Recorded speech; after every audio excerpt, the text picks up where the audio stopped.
Welcome to the deep dive. Today we're plunging right into chapter 9 of the book of John. Yes, a really rich narrative. It kicks off with Jesus and his disciples encountering a man born blind. And, well, the immediate question that pops up is maybe predictable, right? Right. They ask why. Was it his sin? Or maybe his parents' sin? That's sort of the framework they're operating in. Exactly. This assumption that, suffering must be directly tied to some specific sin. It's quite revealing. But Jesus just flips that whole idea on its head. He says basically, no, neither this man nor his parents sinned. Uh-huh. He says it happened so that the work of God might be displayed in his life. Which completely reframes it. It's not about past punishment. It's about a present opportunity for God's work to be well seen. Precisely. And that sets the stage. The story isn't just about the healing itself, but all the fallout, the community reaction, the clash with religious leaders, the different ways people grapple with this event. Okay, so let's picture the scene. Jesus sees the man. What happens next is, well, a bit unusual, perhaps. It is. He spits on the ground, makes mud with the saliva, Right, and then puts that mud on the blind man's eyes. then gives him an instruction. Go, he says, wash in the pool of Siloam. And the text adds this interesting little detail, doesn't it? It tells us Siloam means sent. It does. Go watch in the pool called Sent. You could read a lot into that, perhaps pointing to Jesus himself as the one sent. Interesting. And the man obeys. He goes, he washes. And the result? Just like that, he came home seeing. Imagine that, a whole life in darkness. And then sight. It must have been overwhelming. And of course, people notice. His neighbors, the ones who knew him as the guy begging on the street corner. Yeah, they see him, but they're not quite sure. Yeah. Is it really him? There's this debate, isn't that the beggar? Some say yes, others aren't convinced. No, just looks like him. Until the man himself just settles it, I am the man.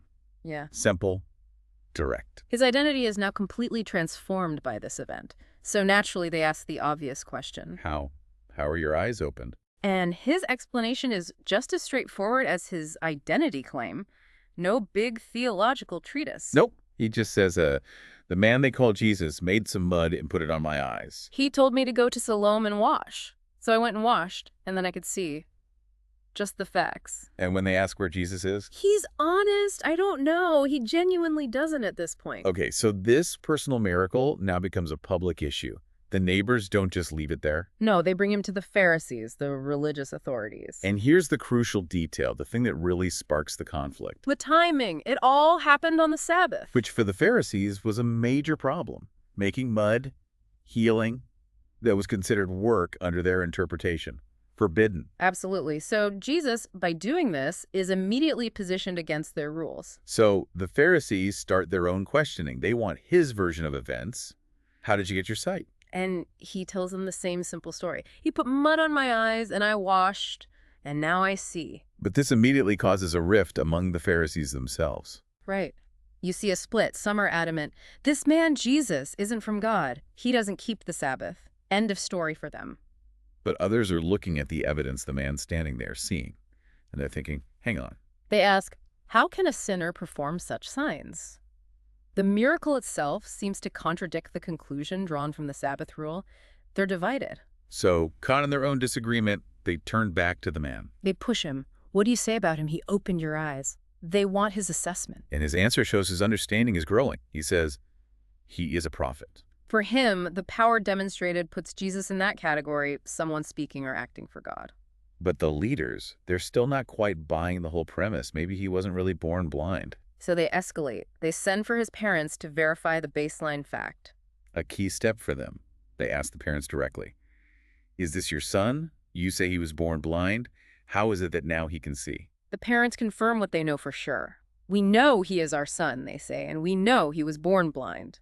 No argument there. But then they suddenly get very cautious. Very cautious about the how and the who. They basically say, look, how he sees now, or who opened his eyes, we don't know. Ask him.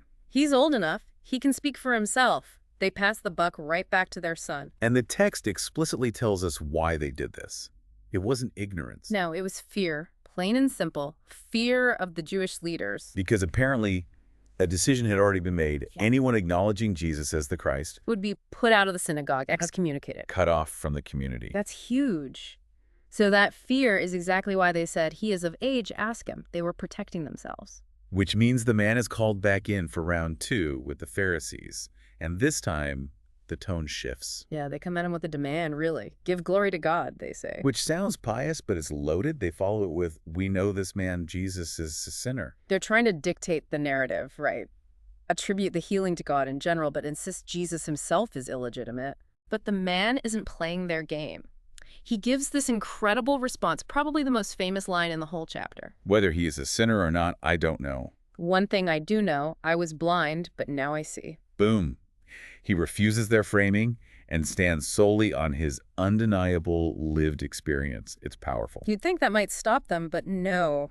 They're stuck. They keep asking. What did he do to you? How did he open your eyes? Still focused on the mechanics, trying to find a flaw. And you can just feel the man's frustration boiling over. He basically says, I already told you. You didn't listen. Why do you want to hear it again? Do you want to become his disciples too? Ooh, that last bit probably stung. He's calling out their refusal to accept the testimony and maybe, just maybe, poking them about where the evidence logically leads. It definitely hits a nerve. They explode. They start hurling insults. You are this fellow's disciple, they yell, as if it's an accusation. We are disciples of Moses.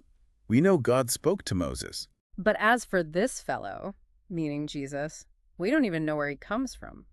That's their justification, his unknown, unverified origin compared to Moses. But this man, this former beggar they're dismissing, he doesn't back down. Instead, he delivers this stunningly logical argument. It really is remarkable. He uses their own claimed ignorance against them. He says essentially, well, that's the remarkable thing.